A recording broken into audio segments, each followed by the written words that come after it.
Welcome back to the Revolutionary Wrestling Podcast. This is our recap, review, and ratings of some of the matches of WWE Clash at the Castle 2022 across the pond, and that was just yesterday. And we will also be attempting to preview and predict tonight's show, AEW All Out 2022. I am your 13-time Revolutionary Wrestling Podcast champion, the quadruple distilled and non-chill filtered Tony fucking G. Find me on TikTok at Tony the Rod 2.0.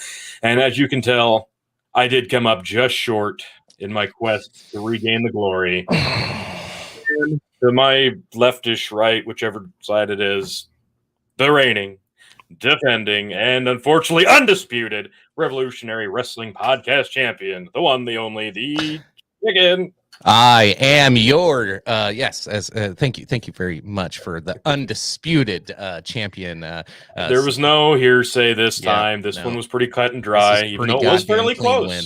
It was a clean win.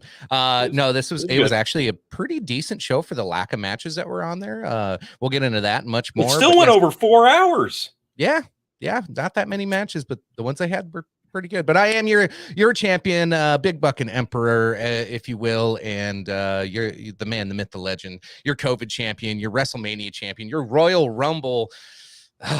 Just every, you name it, I win it. That's just what I do. I'm like Donald Trump. I'm tired of winning. So we're gonna get into a fucking clusterfuck at the end of the show, where it's so easy for me to lose because All Out is gonna be. It's not like you're at a disadvantage and we're at an advantage because this is a mess. I don't know. This is such a horrible fucking lineup. Anyway, let's get into Clash at the Castle because there is a lot to talk about here. There's some good stuff on this one. I'll be frank. I missed a lot of this show. I had a kid's soccer game and football was going on, but I did get about the last half to a third of this show, and I really did. I really loved the main event. I'm going to say that right now, even though it did cost me the belt. I really, really love the main event, and I'll talk in depth about that here in a minute. But we're going to piggyback a little bit on some of the results because, as I said, I missed a lot of this show. I got CBS Sports popped up here, as you can see. Spoiler alert, here was your main event. Victor, Roman Reigns, we're going to get into that. Let's start off with a match that we didn't even know. We didn't predict. I wish we would have, because maybe that would have tipped things in my favor. Madcap Moss and the Street Profits versus Austin Theory and Alpha Academy. This is on the kickoff show. And I find it interesting that they did this because it teases that Austin Theory appearance. You know he's now in the building. And apparently for a kickoff show match, this wasn't bad. Madcap Moss and the Street Profits do pick up the win here. Austin Theory, who got his name back, but he eats another loss. Apparently, this was a grade B for CBS Sports, so not bad. I can see why they would put this on the pre-show because Montez Ford, as we've said, to no end. This man is so electric. He's got the it factor. He gets a crowd pumped up, and we had 60,000 strong over here in the UK, so I can absolutely understand why he was on the kickoff show to get the crowd amped up. Yeah, and I did miss the end of this, but it sounds like I missed probably the best part of the match. Let's see, there was a it's somersault blockbuster neckbreaker on Gable, which took out both Otis and Theory before he did his frog splash for the victory. So I might have to go back and watch that. I kind of want to watch that just for the start. Like Gable's a short guy like me, and Montez is just long and lanky. So the visual of that would probably be pretty impressive. Just explaining it in words, I was like, wow, I gotta go back and watch that. I'd play that, but I don't want to get a strike today. Yeah, exactly. All right, so apparently this turned out to be pretty good. We had the 6 women tag, and I'm surprised this ended up being good. CBS Sports has it at A-. Did you watch this one? I caught bits and pieces of it, but what I did see, I wasn't super hyped on. So maybe I just tuned in at the wrong time. Well, it's hard to get into a match when you can only dip in and out, so I can understand that, but I have a hard time believing this was an A-. Now, granted, I love Alexa Bliss. I like Asuka a lot, and Bianca's really grown on me, and Bayley's amazing. Her team, for me, but whatever. I can understand why this would be good. I have a hard time believing the chemistry was that good. Yeah, I'm kind of reading the highlights here from ESPN, what they put. This was something that I've noticed a lot in this show that I maybe I'm wrong, but I just haven't seen a lot. They were talking about let's see, uh, the Raw Women's Champ went into power mode, hitting her smaller opponent with a military press and a power bomb. I've seen more power bombs on this show than I think I've seen in months. There was like Huh? there was a lot Yeah. of pretty goddamn good power bombs in this premium live event. And that's the nice thing, like with Bianca, she's big and strong enough Yeah, to where it visually makes sense. And it yeah, should be protected. Like if she's going to do the power bomb, almost no other women on the roster, maybe except for like Rhea Ripley, should do a power bomb. yeah. Keep it special if you're going to do it as women, because it does look visually strange if you've got like a Liv Morgan doing it to Shayna Baszler. Yes, that wouldn't make yeah about that. So yeah, I guess I could go back and watch this one. If they say it's this good, I might have to go back and catch thought on this. It looks like Bailey hit a rose plant and Sky hit a moonsault to allow Bailey to score the pin. Yep. They say it was a fun match, allowed everyone to shine at various points, and perfect finish is Bailey pinning Belair to set up the title program. Like, and that's what I think That you makes and I sense. both kind of expected. Yep. That makes Phil total did sense. have The storyline Team coming Asuka along. and Bliss and Bianca, but I think like we were saying, the faces can eat the pin here, and it's not going to hurt really any of them, and it's going to set up that title match. So yeah, I'm glad this went the way it did. Yep. Then that takes us into the Intercontinental Championship. Sheamus challenging Gunther, or Walter, whatever. Yeah, I'm trying to call him Gunther, but God, it's just so strange. This guy is so physically impressive. Phil and I got to see him live in Houston at NXT Worlds Collide in 2020. He's just so big and imposing. And since he got called up to the main roster, got a name change, he has gotten absolutely shredded. This man is a marvel of a specimen. He's not like shit ripped. He's just gotten kind of shredded. He dumped the excess weight. He's just so physically imposing. And it sounds like that's what this match was. I didn't get to watch it. There's a lot of people fawning over watch this. this one. I have this one dialed up on my phone. I was going to watch it before we jumped on here, but I didn't get to pop it up yet. So I will be watching this. It's a 20-minute long match. I'll be watching it. This one, they say A+ on CBS Sports, and everybody I've seen online talking about it said this was just an instant classic. So I'm excited to watch this one. I did catch the intro. They come out. He's got Imperium back with him. Plus, Phil would say the Peaky Blinders and Sheamus. So it sounds like the factions kind of brawled to begin this thing, and they didn't even touch each other. They just stared at each other, cold and dead in the eye, and didn't even touch each other. And got the crowd kind of let it permeate a little bit before they started getting into it. And it sounds like it was really physical. What can you tell me about it? There was a lot of chest slaps. So the whole premise coming into this is Gunther was going to chop him down, and he did. He turned Sheamus even redder than you would imagine him being. Chest turned red well into the match. They were slapping chests in the ring, on the announce desk, even out in the crowd at a certain point. Like, if you like the hard hitting chest slaps, this is a match for you, because there was a lot of them, and it went on and on almost incessantly. That's probably why I didn't want to give this an A+, but I did give it probably like an A minus. Again, another big power bomb in this one, and really going after. There was Sheamus's back storyline.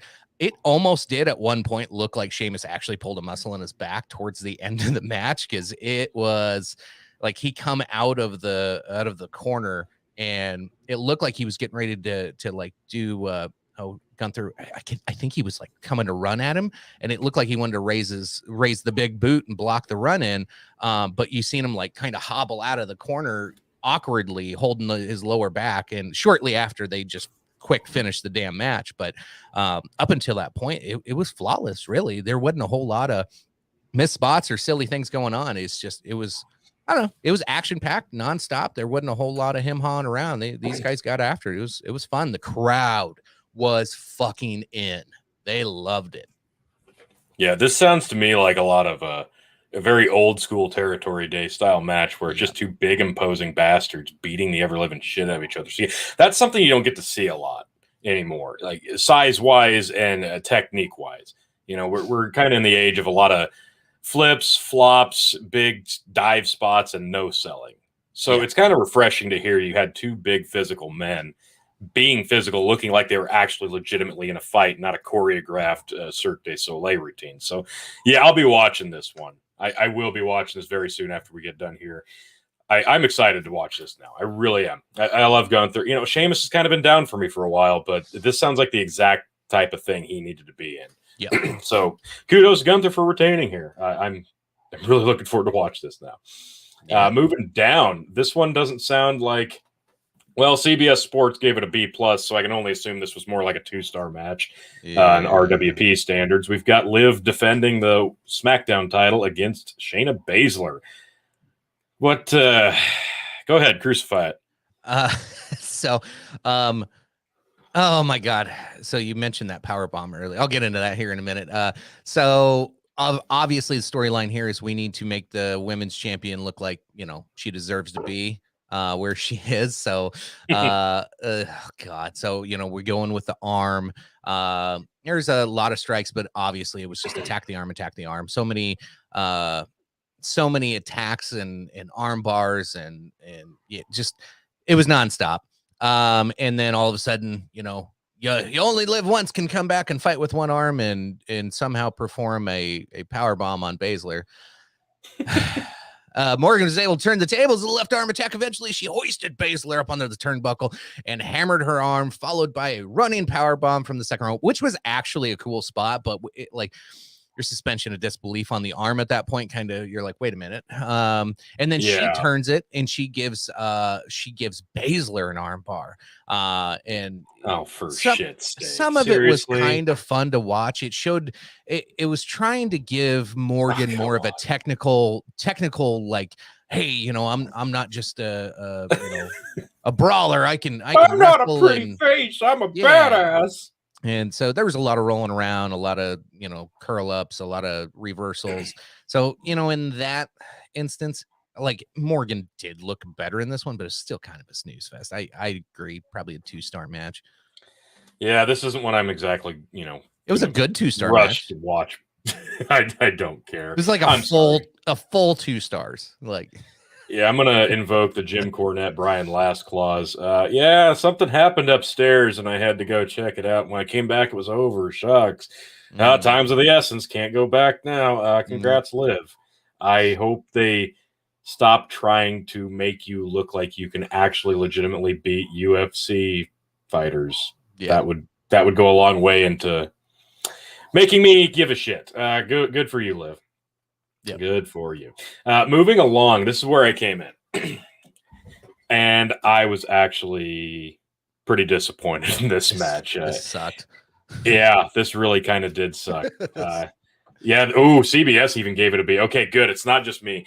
Edge and Rey Mysterio versus the Judgment Day. Now, I thought this could be a show stealer considering who's in this match. Yeah, me too. The crowd was hyped for it. The crowd was hyped for everything, though, let's be frank. But they love Edge, they love Rey, and they were in it with Judgment Day for everything. And I don't know.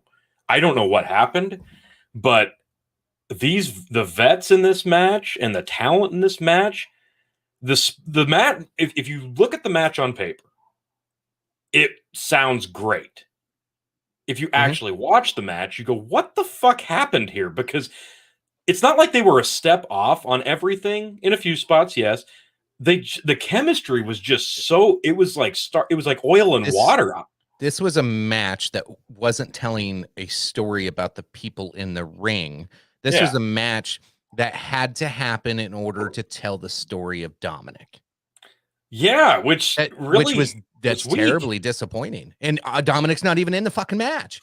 No, he's outside the ring, and Rhea kicks the shit out of him again, and then Rey Mysterio finally did like a suicide dive on him, yeah, to hit Rhea or hit his son to hit Rhea. It was kind of, but every spot, like even like the Edge spear through the ropes to Priest, they popped for it, but I'm like, even that looked clunky. Edge did a fucking 619. It's cool, but it's clunky. Everything Rey was doing looked kind of clunky. Priest hitting boots, attacking in the corner looked really clunky. I think the smoothest competitor in this was probably Finn Balor. He's always been pretty smooth, but even he didn't look like he was really on Wasn't it point. that one spear that Edge hit him with? It didn't look right. I don't know what it was. It was off. The chemistry is just not here with these guys. I really want this whole thing to go away. Judgment Day has been just buried for me. It doesn't matter. It was buried from the second that they got rid of Edge on there. Yeah, we all had Judgment Day on this one because why wouldn't you have them win in this regard? But it got to be so stupid because eventually Ray tried to calm Dominic down. Dominic hits his father. Oh, excuse me. I'm jumping ahead. Let's get the end of the match here. Yeah, where's the finish? Dominic caused a distraction to help prevent Balor from hitting Edge with the coup de grace before Rhea could attack Dominic. Dominic again caused a distraction, allowing Ray to hit the 619 on Balor. Balor gets hit with a spear by Edge. 1, 2, 3. Simple. It even sounds good when I say it. It didn't look that great. It was wrote up good. Yeah. After the match, you've got them celebrating. Edge is all smiles. Ray's all smiles. Dominic's you got to all go back smiles. to the beginning of this because I knew this would happen before the show started. And then when Edge comes out wearing his mask, did you see his entrance? Yeah, I was like, this is the last straw for Dominic because this is going to be the storyline come this next week when he gets on TV. He'd be like, Edge come out wearing that damn mask. I haven't got a mask. I haven't even got the name. Yeah, that's gonna be the catalyst of his heel turn. Spot on. I mean, spot on. And but even the celebration, like you could see it coming. It was telegraphed. Like everything in this match was fucking telegraphed. Yeah. All the spots were telegraphed, and the finish telegraphed. This was so awkward. Like Edge is just standing there, smiles. Like this is supposed to be a blood feud, a grudge match. Yeah, and they're just smiling like they just won. And Judgment Day's on the side of the ring still. They haven't even walked out yet. Like they're just hanging out. It's awkward. And finally, Dominic kicks Edge right square in the balls. And you're like, oh, and Ray's like, why did you do that? What is wrong? Like, and they found 5 people in the crowd that were shocked by this and kept going back to them. Well, no, everybody was cheering. They're like, finally, this happens. Like everybody lost their shit. They're like, yes, finally. Yeah, then Dominic hits Ray with a lariat, and it's not like again. It was a pretty good lariat too. It was. And you've got Judgment Day still hanging out on the outside of the ring. All 3 of them laughing. They're not even like taking advantage of the situation. That whole They're thing just was sitting there laughing. Part of it, though. Like they look like fucking 5th grade bullies watching somebody else getting in a fight. It was so stupid. Like they're supposed to be in a grudge feud, and they're just sitting there laughing, and they do nothing to take advantage of the situation. It was just so stupid. It's hilarious. And Dominic leaves on his own, and then Edge and Ray kind of comfort and console each other in the ring. Yeah, they hug and raise each other's hands. Aw. Yeah, I hated everything about this. I give this fucking 1.75. This was really bad. Yeah, it was pretty bad. I agree. 1.75 out of 5 for me. Fuck that. What I did enjoy, the next match, good God, was this. This was really good. This was really fucking good. And you know what? The build for this was really good. Rollins has been so damn consistent for a long time now. Like he's managed to get over some really bad booking. And this Triple H era regime, man, he can flourish in this. But Seth Rollins versus Matt Riddle. Yes, Matt Riddle. This was fantastic. This was a perfect like prior to main event match. Because this built everything in the show to make it worth it at the moment. And you're like, fuck, how can the main event top this? They did a fantastic job of running through here. There was some callbacks to Randy Orton on there. The fucking crowd was loving Rollins music and going nuts and just serenading everybody with it. It was fucking fun to watch. Everything about this was great. You could tell they were both having fun and they were clicking. There was a couple parts at the beginning where it just seemed a little off, especially when Rollins was trying to get Matt up on the ropes. It was almost like Matt didn't want to do whatever they were supposed to. Like, to me, that's what it seemed like. Every time he would get up there, and Matt was like scooting to the side, like, nope, we can't do this. We can't. I don't know if he, maybe tweaked something, or it just seemed really evident that they were out of sync on the top of the ropes, and Matt either wasn't going to sell something or possibly was trying to avoid a serious injury because maybe something else was going on we didn't know about. Yeah, I think they missed a spot in the sequence, and And then one of them wanted to redo it, and one of them was like, "No, let's just go past it and move yeah, on to the next." So I there's think there's something just a going bit of a on there. clash. Yeah, Yeah. I think they just kind of disagreed on the order Well, of even things, when which they which came back happens. to it, Riddle kept scooting to the side to where like it Hmm. just whatever you do doesn't work because you're off, 45-degree angle. You can't do anything there. It's like, Early on, when he hit the buckle bomb on the barricade on the outside, yeah, the awkward angle that Riddle flew at, it was yeah, such a strange, like, lateral move. It was so weird, but it looked so good. yeah, it did. And then this they mentioned here, the suicide dive that sent Riddle over top the announce desk, that looked clunky to me because, like, the spot and You the could tell hit he didn't jumped to justify the sell it. ass over tea kettle. Yeah, he had to jump to sell it. Yeah. Yeah, Really, other than that, though, I can't think of much that was off here. These guys were just on point. They have a really great chemistry, really physical.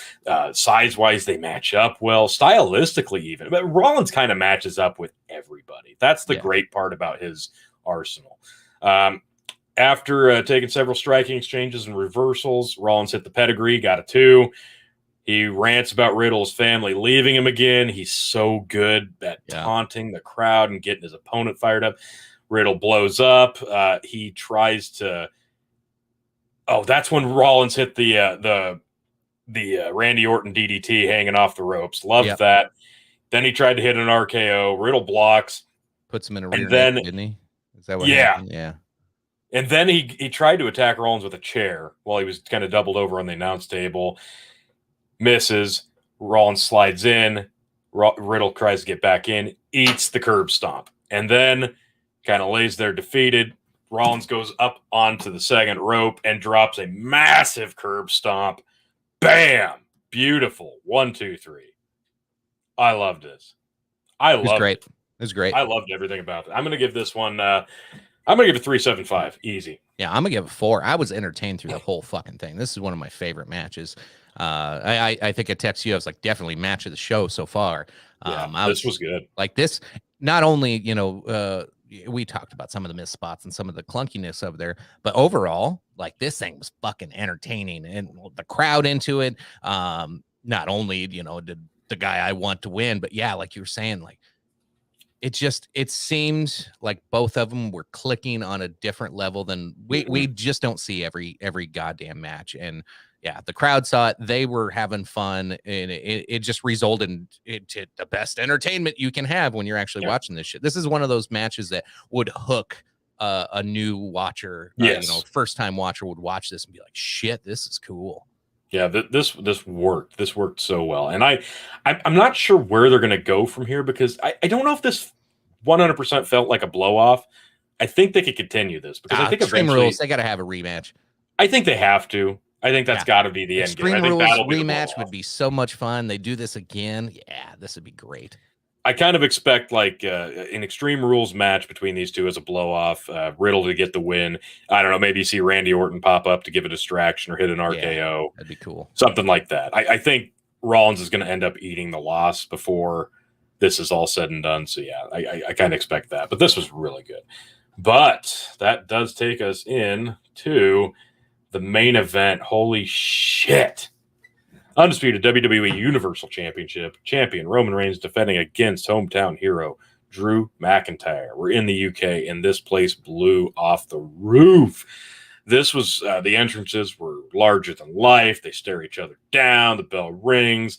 Reigns gets frustrated. The fans are getting pissing him off.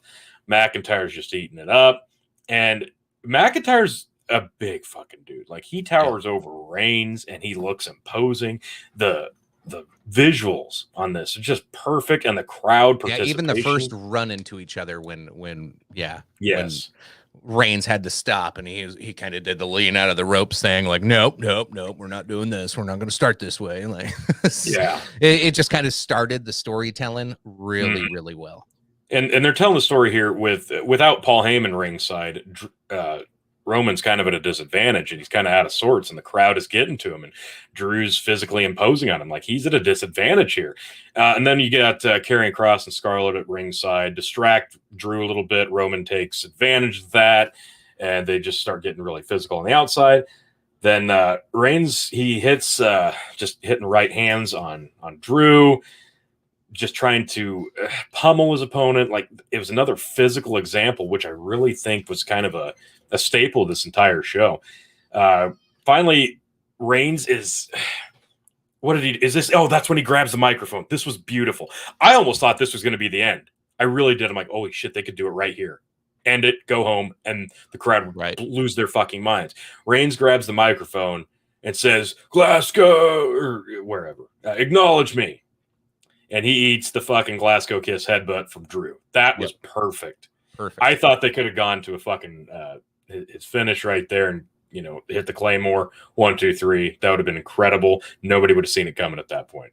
Would have loved it, but no, hits the Glasgow. They're both kind of laid out. And this is where it starts getting really, really physical. Reigns starts getting thrown around with the bellies, even outside of the ring. Neck breaker, spine buster. Mm-hmm. It was all physical. Finally, Drew tries to hit a Claymore. Reigns counters with a Superman. Got a 2.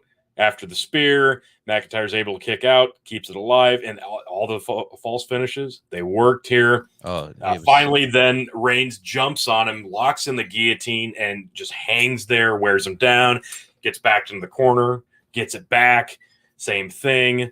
And it looked so good. And like, this is back and forth. I didn't know that they were going to put this much effort into it. I'm so glad they did.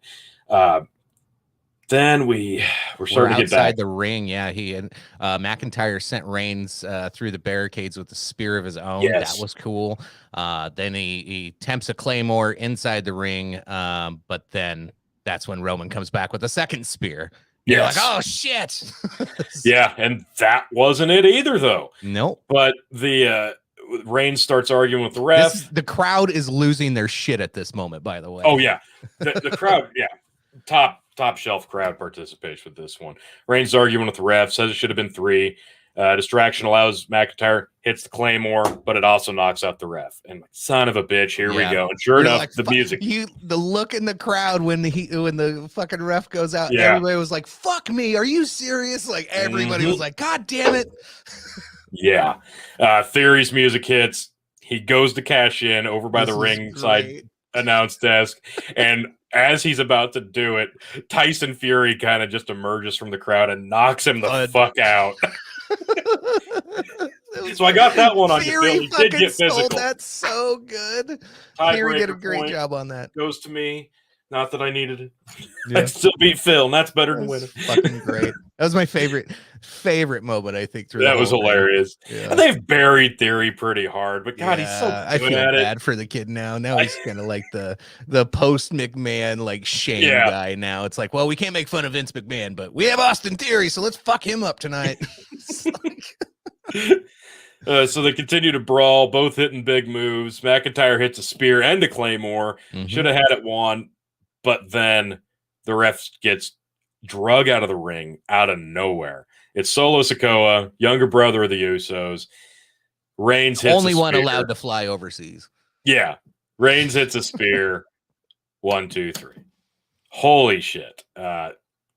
They kind of criticized this one. They said the pacing should have been better early on. No, this was. Oh, no, I thought it was perfect. No, it was. It was absolutely perfect. It was a slow play. They got the crowd involved. The crowd set the pace early on, and then the wrestlers set the pace. There were so many things they did that were correct on here just to keep you thinking. Like, was it? Who was it in the crowd? He started arguing with. Like there was. Not only did you have Fury in the crowd. You had a fucking Karrion Kross in the crowd. Like there's all these things that are getting you going. Like, when are they going to get involved? When are they going to get involved? Like all of it was framed perfectly to and without the Usos and Heyman. Yeah, this was great. I thought the timing of everything. It started off nice and slow, and the pace just never. It never slowed down. It just kept speeding up. It was great. Yeah, we're in the era of everything has to start just like a fucking gunshot, and that's bullshit. No, this was brilliant. I can't find any spot in this match where I'm like, they could have done that better, or they were a little off here. Oh, should have been a step sooner. No, like this was perfect. These guys were physical. They laid everything in, and every spot was just completely on point. They meshed well together. The timing was perfect, especially with Sikoa and the ref drag out of the ring. The camera angle was perfect. You didn't even see him. I was losing my shit because I thought that was going to be it. No, but it was perfect. This was brilliant. It was beautiful. CBS Sports. I'm just going to go ahead and close you now. You're way off with your B plus. Fuck that. I'm giving this. I'm going to give it 4.5. This is my match of the year as of right now. I fucking loved it. Kind of reliving it. I'm going to go with you. I'm going to say 4.5 match of the year so far. The crowd was so into like this. Yeah, there I was didn't not get to rewatch it all this morning, but I started rewatching it and I was just like, "Fucking hey, this was great." Oh my god! Name me another match this year. Hell, since COVID, really hit and decimated crowd participation. Since we've gotten crowds back, name me another match with this much energy to it. Yeah, this was great. Now you could even put this in a crowd of no one, and it's still going to be a physical fucking match. And it would still work. It still told the great story. We all know that Roman's going to end up dropping titles eventually. And, if we don't want to make McIntyre look weak in this, he won, but he didn't. Yeah. So like you're starting to show, plant the seeds of doubt in Roman Reigns. You're starting to see, he had this confidence of the acknowledgement. Now he's like, now he needs it again. Like he's losing that confidence over the last 6 months. He hasn't needed to, be a dick about it. Now he's having to be a dick about it, and he doesn't have his buddies around. The storytelling here of how Roman's gonna fall and how the bloodline's gonna lose. This is great. And he ends up winning without the use of Heyman, and he adds to the ranks. And you can drag this out till WrestleMania still. Like you can really do this. This is great storytelling. They're keeping the bloodline and the Roman title ring fresh by adding new people and him getting another win over another quality opponent. Thing is awesome. Like this is perfect. This is absolutely perfect right now. And I love the long title reign. It's going to be so fucking electric when he does finally drop the belts. Yep. It's going to be massive. And I still think they could have went ahead and done it here. This would have been so monumental. That crowd, there would have been a fucking riot. They may have rushed the ring. Maybe that's why they didn't do it. Maybe.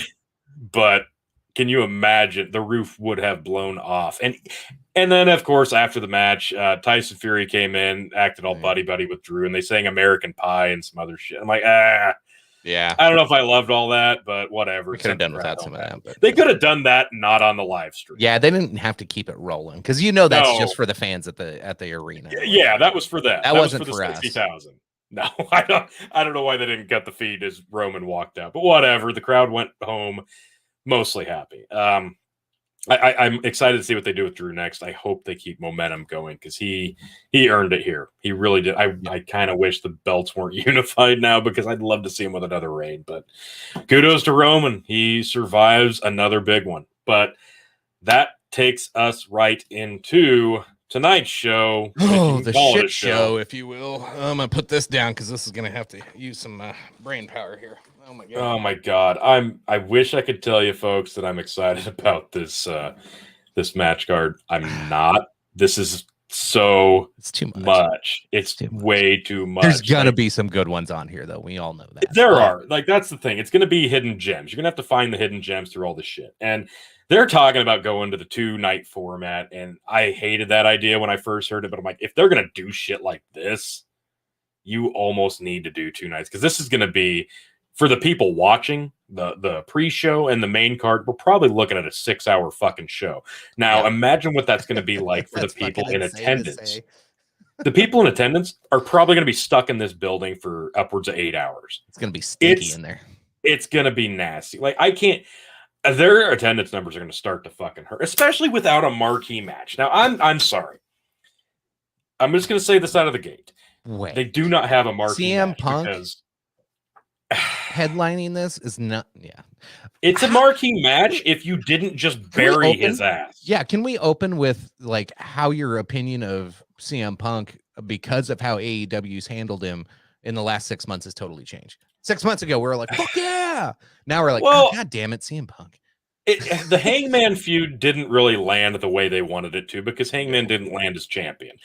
Punk got the win. That was the right call. He needed the belt to legitimize the company.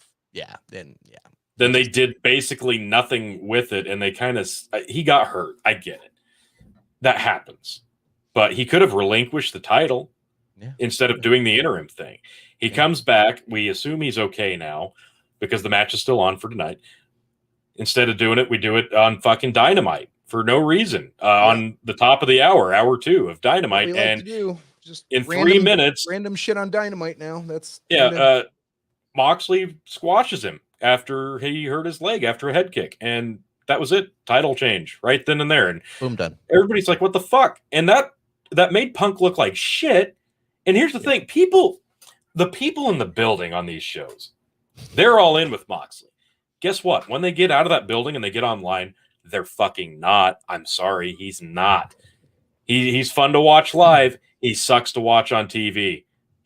I am so fucking over Jon Moxley. The guys' matches all are the same, and they're usually not even that good. All he does is fucking bleed on you. All of his matches are garbage matches. The moveset is the same. He has the weird sells, the weird facials. I'm not a Jon Moxley fan. It took me a long time to get on board with him as Dean Ambrose in WWE, and even then. And then when he won the belt there, I'm like, wow, he just got the world title under. It was a failure.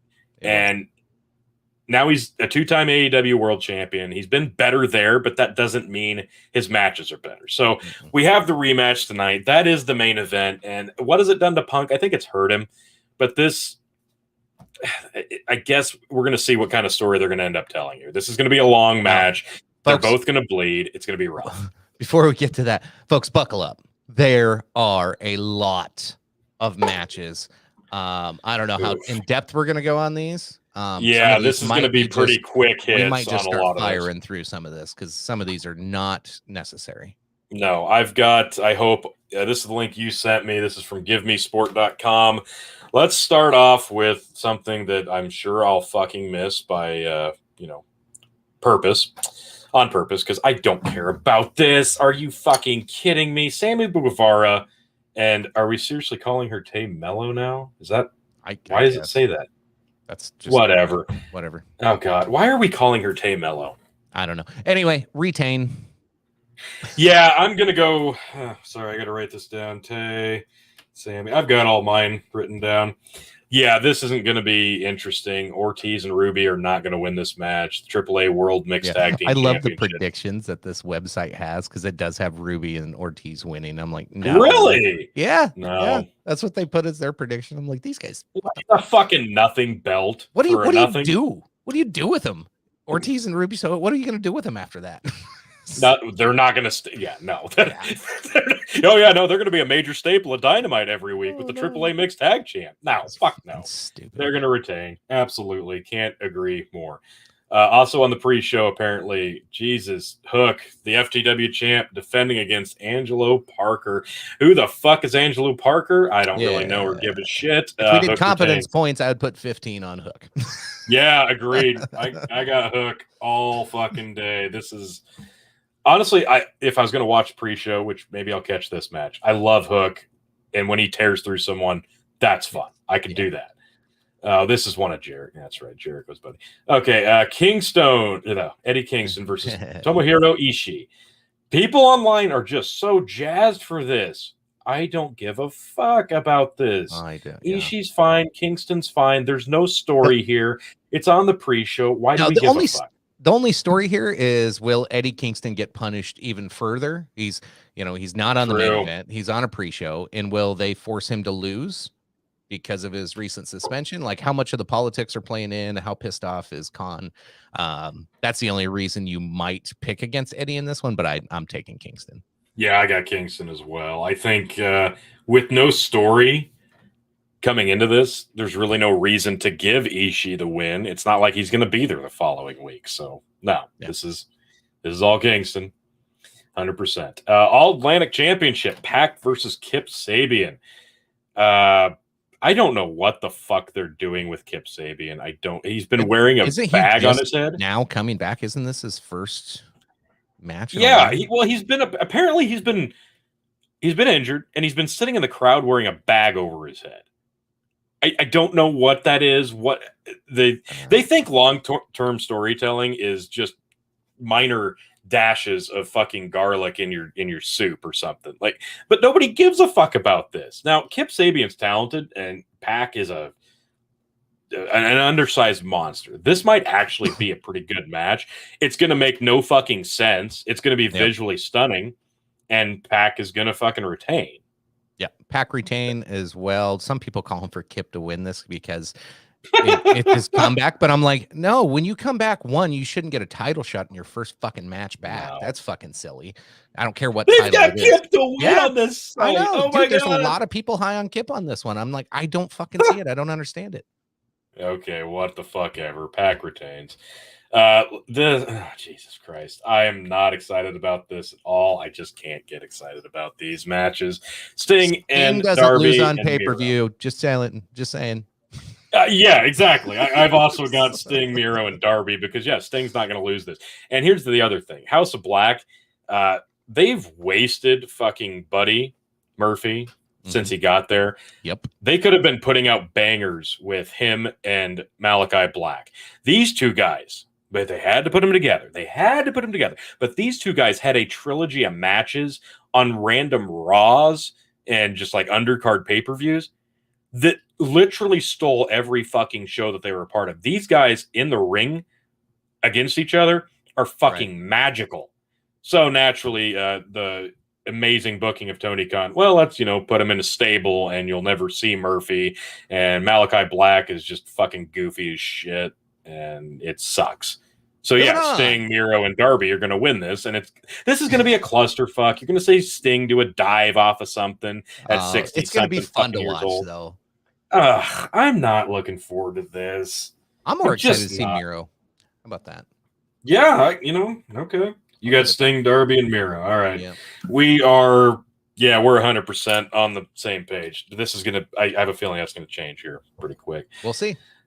This one I am actually looking forward to watch. Maybe more than anything. FTR has established itself as the best tag team in the world. They've got 3 different fucking tag team titles right now. And they AAA, IWGP, and Ring of Honor tag team champions. And they, instead of going against the Bucks for that third matchup, have been saddled with a 6-man match against Jay Lethal and the Motor City Machine Guns, who I have been a fan of for a long time from Impact when I watched that. So they got Wardlow on their team. I don't know why they're doing this. Would have been a better match if it was just FTR versus Motor City Machine Guns. Yep. I like Wardlow. I like Lethal, but put Wardlow and Lethal against each other. Oh wait, no, because that would have been a 16th match. Yeah. Maybe that's what this is about. Well, yeah, maybe they're trying to get less matches in a pay-per-view. Yeah, that's how you keep it fresh, I guess. Jesus Christ, that's their way of reducing the amount of matches. Yeah, I got Wardlow and FTR to win this one. Yeah, I do too. There's no reason to give FTR a loss. No, not here. There's no reason, and it's not like Wardlow needs to eat a loss. And these guys are coming from Impact. Sorry, I don't even know if they've been teaming for years. I really don't know. And Lethal can eat the loss. So yeah, this is easy for me. I hope this is a really good match. I really, really do. I feel like we're going 100% against what this website's predicting on like all of these. Oh my God, they have Lethal. Yeah. Wow. Yeah. No, just no. Just go opposite of what these guys are doing, folks. This could go either way. I know I'm who going I'm to take picking. Powerhouse Hobbs on this one. Because I do agree, it could go either way. Starks versus Hobbs. This is going to be a stylistic clash, but I think these guys are both good enough that it's going to work. Starks is much smaller than Hobbs. Starks is great on the mic. The crowd's into this guy. He's a great worker. Hobbs is a big, imposing bastard, and he is just nasty. He looks nasty. He's badass in the ring. Like, this is going to be interesting to watch. This is the former Team Taz teammates. I wish they would have put the belts on them. That would have made the breakup so much more interesting, but whatever. Yeah. I'm not the booker of the year like Tony Khan is. Thanks, Dave Meltzer. You fucking showed. I've actually got Starks in this one. All right, cool. We got a difference of opinion finally. I think Starks is going to eke out a win. Just barely. It could go either way because this is going to be a multi-match feud. So it's just. I hope. It's which one is this? Yeah, like, I hope they do a 3 of this. Go 1-1, and yeah, I agree. No, this I hope this is really good. I really do. But I got shit. They've got Starks too. That might hurt me. I like that. All right, the casino ladder match. This is gonna you're either gonna just think this is the greatest 8-star match ever, or you're gonna be like me and you're gonna just groan and roll your eyes while watching it. Claudio Castagnoli versus Wheeler Yuta versus Rush versus Andrade El Idolo versus Dante Martin versus Penta El Zero Miedo versus Ree Phoenix versus TBA, the Joker, in the casino ladder match. It's going to be absolutely fucking insane to watch. Not because of logic, but because of why are you guys ruining your bodies for years to come for a nothing throwaway match nobody is going to fucking remember in 2 weeks. And the winner of this will get a shot at the AEW World Championship. Mm-hmm. So, yeah, they think Will Ospreay on this one. I've seen, okay, if the Joker, because the Joker won this one the last 2 times, correct? I believe so. I believe so as well. I would love MJF to be the Joker, especially if we're talking about getting somebody up and pushing them straight to the AEW World Championship. If that's a possibility, I think MJF's the best one. If it's not MJF, I'd say either Andrade or Claudio would be a good one to break the Joker streak. I think that would be more of a fun storytelling. The rest of them, I don't know. But I am going to stick with my pick. I'm going to say the Joker is going to win this one. And I know it doesn't matter. I don't know if you're doing this as a tiebreaker with Phil, but if I'm picking who the Joker is going to be, MJF is nowhere in the conversation on this whole fucking card. And this is the perfect spot to inject him in, get the car, especially if this is middle of the event when people are starting to get bored. Like we're saying, you're sitting there for you're 3.5 hours in at this point. And then now, if I remember correctly, everybody comes out at the beginning of the match. So you don't have to wait to see. I think this is going to be one of those stupid things where they have. Imagine when you hear MJF's intro, though. Like, everybody's going to be like fucking re-energized and ready for the rest of the show. Like, to me, it makes total sense. Would be logical, though. That would be logical. I'm going to stick with logic this time. With logic, MJF would make sense. That musical hit, people will be like, holy shit. But no, it'll be Will Ospreay, I think. I think his musical hit, and Tony Khan's so weird that he thinks that that's going to make a difference. Nobody knows Will Ospreay's fucking music. Half the crowd will recognize him. The other half will be like, oh yeah, that guy we saw in the trios match and had a match with Orange Cassidy and barely fucking won. It'll be a big deal to the hardcores, and nobody else will give a fuck. So I think it'll be Will Ospreay, and I don't think he's going to win the match. So I would love nothing more than to pick Claudio in this. That's my number 2 pick, Claudio. But I'm going to pick Wheeler Yuta because they are so fucking high on this kid. Yeah, it'll probably be something like that. It's going to be Wheeler Yuta, and regardless of whether it's Moxley, his other Blackpool Combat Club teammate, or if it's Punk, they'll do that match on a Dynamite. It won't be a pay-per-view match. It'll just be a throwaway, nothing AEW World Championship opportunity that he ends up losing. So, no. I think this is going to end up being a big nothing burger, and it's going to be Wheeler Yuta, and he'll end up doing the match on Dynamite, and he'll lose. Yep. Probably. So there you go. So you've got the Joker, and you think it'll be MJF. I think this match is beneath MJF. I think he's smart enough to know if he inserts himself in something like this, he's just risking injuring himself. He doesn't need to prove anything. He's a good enough wrestler without the bullshit. He doesn't have to be a part of something this fucking stupid. So I'm hoping, I'd love to see him tonight. I don't know if I want to see him here just because there's a chance for injury regardless. Yeah. So true. They have Will Ospreay winning it. Okay, so there you go. We don't even know if he's going to be there. Wow, what a pick. Great pick. Yeah, they're really in on Will Ospreay. Yeah, Christian Cage versus Jungle Boy. I oh my god, this fucking feud. Seriously, I'm all in on Jungle Boy. Like, he can't cut a fucking promo, and he's a little smaller, but he does work good. Oh yeah, Cage, entertaining matches. Cage is so good as a heel right now. My God, he has been one of the shining spots since MJF had to step aside for whatever. he's been the best heel in this company. So he's been on fire with that. And is this the go home? Is this the blow off? Or is this going to continue the feud? So I don't know. I really don't know. I'm not invested in this one at all. I'm just going with Jungle Boy because I would rather see him win.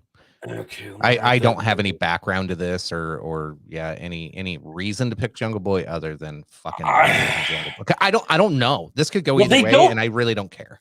They don't do a lot of big rematches. So it's not like I expect to see this on Full Gear. And this doesn't even sound like a fun rematch. So that's the thing. Like, I don't think there's going to be a rematch, not on pay-per-view. Yeah. But I do have Christian Cage in this, and I'm throwing it at the wall here. They haven't really had Luchasaurus get involved. Like, for a week and a half or so, when Jungle Boy was injured, they had Luchasaurus quasi-turn heel and come with Cage. And then when Jungle Boy came back after like a week, he sided back with Jungle Boy. Yeah. But Luchasaurus never put his hands on Cage. So I think that's their idea of a swerve. He's going to attack Jungle Boy and cost Jungle Boy the match, and Cage will win. That's my guess. Maybe. But I don't know. If this is the blow-off, it's probably going to be Jungle Boy, but I'm going to stick with Cage on this one. Okay. They've got Jungle Boy. One I don't care about. Oh, that hurts you. Oh man, I want to be excited for this. God, Bryan Danielson versus Chris Jericho. Chris Jericho gets everybody under that he works with. There's going to be a lot of dumb spots in this fucking match. Mm-hmm. And Bryan Danielson, he's so fucking good. It's a damn shame he can't get out of his own way and say no to stupid ideas. Because the fact that he's even been involved with Jericho and his shit over the last several months, it's a travesty. This guy should have been the world champion. Today is officially the 1 year anniversary of CM Punk returning to the ring and Danielson joining AEW. So we're a year in, and these two have never met in the fucking ring. Tony Khan has not made that match happen yet. He's slow playing it. Well, meanwhile, both Punk and Danielson have been injured at various times. Your window of having that match is fucking closing, Tony Khan. And the fact that it's taken a year and we still haven't gotten it, what are we even doing here? Instead of putting the title on Danielson when he was red fucking hot as a heel and Hangman was sucking it as a champ, should have done it. Should have pulled the trigger there. No, instead, now you have saddled Danielson as part of this stupid thrown together Blackpool Combat Club shit. People love it. I don't give a shit. It's dumb. Moxley's not a good teammate for Danielson. Yuta makes no... Whatever. It's a dumb faction. I don't like it. And everything Jericho does right now is bad WWE comedy that they would reject as an idea. It sucks. So, damn it, I wish this was going to be good. And Danielson will make it good. Jericho used to give you 3-star matches. Used to. Now it's more like 2 to 2.5. Danielson's good enough that this will probably be a 3 to 3.5 star match. And God, who you got? I'm gonna go with the man of a 1,004 holds, Y2J himself. I'm taking the Lionheart Chris Jericho for the W. I'm going with Bryan Danielson. That makes me feel less good than since Give Me Sport is also going with him. I don't know. I think the reason I'm going to pick Danielson is because this is how he quasi gets his win back. Jericho had him in a submission at the end of that stupid, not the Stadium Stampede, but the Arena Anarchy match. That's when they had Danielson held down, knocked out in a submission. So I think this is where Danielson quasi gets his win back against Jericho by picking up the W here. But I could also see them giving it to Jericho because this all makes no sense. Because Danielson can get it back on just a regular show. Yeah, they'll just throw it away on Dynamite. Why not? Yep, why not? Fucking Christ. God, I hate the booking of this place. This one makes no sense to me. I just as stupid. Swerve in Our Glory retains. You don't take it off with the Acclaimed. Like, there's so many other tag teams. If you want to take it off of them, the Acclaimed are not the ones to do it. This is stupid. I'm actually going to pick the Acclaimed on this one. Okay. I don't know why. I just have a feeling that this is where they're going to do it. Swerve, I don't care about any of this. The Acclaimed gets a little more attention on TV. So that's my only reasoning. And I think putting the belts on Swerve and Lee in the first place, that was really just the Bucks not wanting to have that third match with FTR and lose another match. So they dropped them to these guys in a throwaway three-way match so they didn't have to have the rematch with fucking FTR and lose that match. That's the only reason this is happening. That's why FTR is in a 6-man match. The Bucks are fucking prima donnas, and they cheated everybody of another incredible tag team match because they have, for me, they had the third best tag team match this year. Mm-hmm. And the 3 best tag team matches this year have all included FTR. And they were lucky enough to be a part of that. They could have had a 4th. Yep. But the Bucks said, no, we're going to just drop these belts and do this trios tag team title thing. So I don't think it matters. I don't think this title run means this shit. is a throwaway. I've got the Acclaimed. Fuck it. I don't even care. Oh, shit. The Acclaimed by DQ is what they're saying. Well, I could see that too. But either way, I got the Acclaimed to win this match. This one, who do you have and why is it Jade Cargill? Because it's stupid. Jade ain't taking that damn TBS championship off until she puts up another belt. Yeah, there Plain you and go. Simple. Plain and simple. It's she has no reason to lose this match. And here's the thing about Athena. She's doing a Goldberg run right now. Yeah. Yeah. And Athena came in, everyone's like, oh my God, it's Athena. I'm like, guess what? They're going to book her like shit. And she went like an extended period of time where she didn't even appear on fucking TV, barely appeared on YouTube. And then, oh yeah, that's right. We signed her, didn't we? We better do something with her. So they threw her into this match. There you go. Yeah. Jade wins. Not even close. I'd bet the farm on this one. Oh, guess what? We get a trios championship finale. I hate this match so much. The Elite versus Hangman and Silver and Reynolds for the AEW's Trios Championship.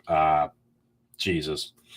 I hate it. I don't care. Kenny Omega lost them like 20,000 viewers when he came back on Dynamite. Yeah. He's not the superstar he thinks he is. The people have soured on the Bucks. Hangman has proven to be kind of a little bitch backstage. He went into business for himself, doing the promo with Punk, and Punk was professional that night. And then stuck in his craw, and he got the win back in terms of real life beef by calling him out on Dynamite. That was kind of a nice little thing. But yeah, no, Hangman's kind of proven that he doesn't care what the vets think, and that was kind of the spit in the face to Punk. So yeah, fuck all these guys, really. I don't care. They've really all kind of rubbed me the wrong way for a long time now, and they're not as good as a lot of people think they are, including themselves. So I don't care. I really don't care who wins this match. This is I don't fucking know. Why are we doing this match? Because we have to have trios title. Because we need another title. Yeah. Yeah, we need another title. Everybody gets their participation trophy here. With that being said, I'll go with the Elite. Yeah, I got the Elite as well. Because why have the Bucks and Omega in this fucking thing? You have to go that route. You do. You do. But here's the thing. They could also go the other way with it because Tony Khan would think, it's going to be a swerve. The crowd won't see it coming. Oh, my God, it'd be so amazing. And then they can win them later. Yeah. So I don't care either way. Within like a month or two, these belts are going to be on them if they don't win them here. So why not just get it the fuck over with? Yep. Yeah. Jesus. 4-way women's title match. Thunder Rosa had to step away due to an injury, a.k.a. she has pissed literally all the women backstage off with her bullshit. She works stiff. She's a bitch, and nobody likes her. So, and she's not even been that good of a champion. Honestly, Jade looks more impressive as the TBS champion. She should be in this match. Yeah. Instead, we've got Toni Storm, my girl Britt Baker, Jamie Hayter, and Hikaru Shida. So, originally, it's not going to be Shida. No. I wanted to pick Baker, but I'm like, I don't know that they're going to pull a trigger on another title run for her just yet. Not yet. So I think between Storm and Hayter, that's really where it comes down to. Toni Storm was supposed to take it off of Thunder Rosa. So I just go with that storyline. Let's push it. I'm going Toni Storm. Let's give it to her, and then we can rectify everything later. Yeah, originally I was thinking Jamie Hayter because they're kind of high on her. Yeah, they are. But oh God, yeah, give me Storm as Hayter. Tony's going Toni Storm now. Yep, Toni Storm. I was 50-50 with them, but no, I wrote down Storm. I'm sticking with Storm. So I return on investment. Yeah. Right. Yeah. They brought her exactly. in. Yeah, I think let's right the wrongs of what we missed out on, and let's move forward. I think eventually you'll see the Jamie Hayter title reign. I just don't know if she's there yet. All right, thank God. This review is going to take for fucking ever. This preview, we're in, it's main event time. Two-time AEW World Champion, undisputed, Jon Moxley versus former champ, CM Punk. Holy God. Like we said earlier, Punk got done dirty. They're doing something different here. This is the rematch. I just don't know that I even care. This is not a hardcore death match, but it won't matter. It's Moxley's going to bleed. Yeah, that it's in should Chicago. Tell you everything. Yeah, Moxley's going to bleed. Punk's going to be over like fucking gangbusters. It's Chicago. That's his town. This is going to come out in Chicago trunks and everything. Everything's going to be Chicago. The crowd reaction to Punk is going to be rivaled to Drew in UK yesterday. Yeah. It's not going to be as good. It's not as many people, but the raucous environment of Chicago when Punk comes out, forget about it. It's going to be huge.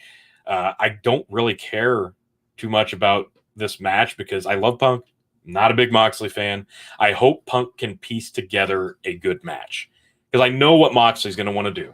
The ref's probably going to take a bump. They're going to fucking bleed. They're going to tear up the ring. We might tear the exposed padding of the ring to get down to the wood. We'll tear off a turnbuckle. We'll go through the announce table. We'll fucking bleed all over each other and the crowd and the ref. It's going to be a garbage match that's not a garbage match officially. And Punk will try to save it with some good storytelling, ring psychology, and excellent timing. So I hope he's healed up from the injury because it's going to take a monumental effort on his part to put together a good main event match. But it won't matter because it's Chicago.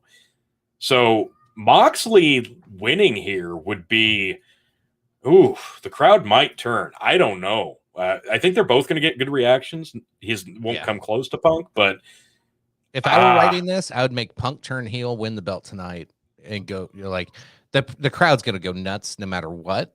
Yeah, I think that's the hard thing. Yeah, it's can you get CM Punk as a heel in Chicago on a main event and have him win the belt? Like, if you can pull that off, that's amazing. It'd be great. I think you'd have competition with Class of the Cloud. Yeah, that's the big question. Can Tony Khan do it, or is he going to keep him with a babyface win? Like, because CM Punk's going to win in Chicago. Like, I'm just calling There's that no right way. There is no fucking way that they did that match on Dynamite. You need to do the heel turn with him now. He needs to be a heel because for whatever reason we've made Danielson a fucking face, and he's kind of. There's not a lot of heels that would make sense for Punk to go up against right now. Like I said, maybe Jericho, but they missed the boat on that. Fucking end a list. MJF, he's already done it. He kind of needs to be. I would love to see CM Punk MJF feud because I think MJF is so over. He's the anti-heel. So when he comes back after his pipe bomb dump, he would be an anti-heel, and he'd Punk be the perfect one to take it off of Punk. Punk would be kind of an anti-face heel. It would be a weird dynamic, but it would be. But it'd be fun to watch because I know MJF. Like I don't know how long you want to drag that one out, but I would love to see MJF take it off of Punk. Of like, hey, your pipe. Oh yeah, just the way that the new era versus old era pipe fucking bomb. Yeah, like, hey, like you were the OG, but you're an old man now, and that you take that angle with it too. Yeah, you've got Punk. I've got Punk. There's no way Punk doesn't win this match. Not here, and there's no reason they would have done that match the way they did it on Dynamite. Yeah, if it didn't set up to a Punk win here. Now, whether he turns heel or not tonight, I don't know. I don't think that they can pull it off. It's not as obvious as Mysterio. Like, right. It's not as obvious as Dominic's heel turn was yesterday. So I think the most important thing out of this is Punk wins, and if this gets us to that Bryan Danielson Punk match, please God, I don't care. We just have to get me to that fucking match by the end of the year. Get it in at Full Gear, because that is the only thing that makes any of this make any fucking sense. Get me to good. Danielson Punk. Yep. It's been a year since they've been in AEW. Get me Punk Danielson. You could get MJF, Punk, and then Danielson could be the triple threat guy. Hey guys, that's a nice singles match you've got there. It'd be a shame if somebody turned it into a triple threat. God damn it. Fucking love Danielson. It's fucking 2021 all over again. Hell yeah, brother. Who's give me sport got? They've got Punk. All right. They at least got one right. Yeah. There's no effing way. There's no way Punk doesn't win this. It's just no. Sorry. So I don't know. This is gonna be a really long one. I know we've all got shit to do. It's fucking Labor Day week, and I wish they'd do this on a different night. What time's this thing supposed to start, by the way? So 8 p.m. Eastern, 7 p.m. Central Time. So that means the pre-show will start at 6. So this thing ain't getting over till like 1 in the morning. Yeah. Good thing it's Labor Day weekend. Y'all hopefully ain't got to work tomorrow and you can stay up late and watch this. Well, yeah, pay-per-view. I don't know. It's going to be long. We'll see about Phil's picks. He didn't send me anything yet. I don't know if he's going to be able to make an appearance or not. He's got some stuff going on, but regardless, if he gets his picks in, we'll throw him in with the hat because there's a lot here. But in terms of a review, this thing's probably not going to get over, like you said, till fucking 1 in the morning. So I'm guessing if we get a review in, it's probably not going to be until fucking tomorrow. Yeah, probably. Yeah, I'm not going to even plan on trying to get on. If it's worth a review, come on. There's 15 matches. One of them's going to end up being pretty goddamn good. We'll be able to barrel through a lot of the review on this pretty quickly. But yeah, I'm going to say join us here tomorrow for the results, the review, and the ratings of what matches we can fucking stomach, to be frank, because a few of these I don't give two shits about. And we got to see who wins the world title, and we got to see who comes up with this belt. More importantly, the RWP Prediction Championship. Will Tony G be a 14-time champion after All Out? Will Chicken retain? Will Phil sneak in with a mail-in vote and with the heist of the century steal one? We don't know. You'll have to join us probably tomorrow sometime to catch the review and the results of AEW All Out 2022. If you liked some of these matches, you think we were too hard on a few of them, that's probably fair, or maybe it's not fair enough. I don't know. Tell us in the comments what you think. Just let us know. You know, we're here. We're here. We'd love to hear from you. Catch us next on the review. Like, share, subscribe. Don't miss out.